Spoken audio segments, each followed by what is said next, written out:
Eh, bueno, para saludos, buenas noches a todos. Acá tenemos un video donde se está haciendo, bueno, se hace algo práctico, ¿no? Pero que nos va a sacar de apuro. Se ha tomado adaptadores de manguera y un retazo de manguera, ¿no? Se ha trabajado un espacio muy reducido. Mírense ahí, vemos,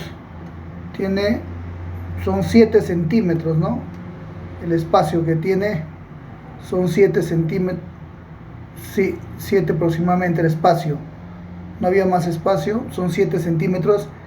Y la manguera, bueno, mide, el retazo de manguera mide, ahí se ve ahí 3 centímetros aproximadamente, ¿no?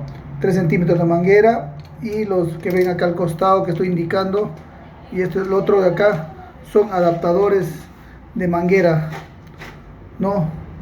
La medida es me parece que es la de media, ¿no? Lo que usa el tubo de agua acá en Perú, y con 2 abrazaderas metálicas.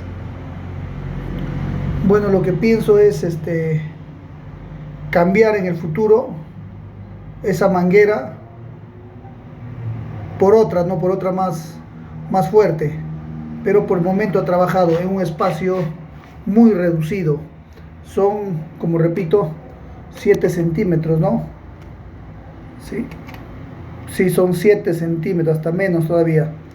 Son 7 centímetros, y se ha logrado abastecer el agua a la ducha, ¿no? Bueno, esto va a ser temporal, aunque puede quedar ahí.